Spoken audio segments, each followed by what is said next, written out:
ഈ അടുത്ത് ഞാൻ വായിച്ച 2 വരികൾ പറയട്ടെ. നിന്നെ എനിക്ക് ഇഷ്ടമാണ്. ഇഷ്ടമെന്ന് വെച്ചാൽ ഭയങ്കര ഇഷ്ടമാണ്. പക്ഷേ അത്ഭുതം അതല്ല, എനിക്ക് മറ്റൊരാളെയും ഇഷ്ടമാണ്. നീയുള്ളപ്പോൾ മാത്രമുള്ള എന്നെ, വേറൊരിടത്തും ആ എന്നെ ഞാൻ കണ്ടിട്ടില്ല. വിജയിച്ചു വന്ന് നിൽക്കുന്ന ഒരാളിനെ ഒരിക്കലും നമ്മൾ ഭാഗ്യവാൻ എന്ന് വിളിക്കരുത്. കാരണം നമ്മളൊക്കെ ശ്രമിച്ചതിനേക്കാൾ കൂടുതൽ അയാൾ പരാജയപ്പെട്ടിട്ടുണ്ട്. ചിലപ്പോൾ ഏറ്റവും മികച്ചത് ലഭിക്കാൻ ഏറ്റവും മോശപ്പെട്ട അവസ്ഥയിലൂടെയൊക്കെ കടന്നു പോവേണ്ടി വരും.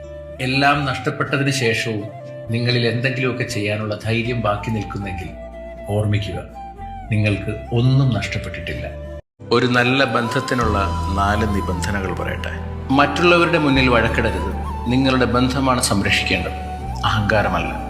പ്രശ്നങ്ങൾ സംസാരിച്ച് തീർക്കാതെ ഉറങ്ങരുത്, ഒന്ന് ചേർത്ത് പിടിക്കണം. എത്ര കഠിനമാണെങ്കിലും മിണ്ടാതിരിക്കരുത്. സംസാരിച്ചാൽ ചിലപ്പോൾ ലളിതമാണ്. ഒരു മോശം ദിവസം കൊണ്ട് ജീവിതത്തിലെ എല്ലാ നല്ല ദിവസങ്ങളും മറക്കരുത്.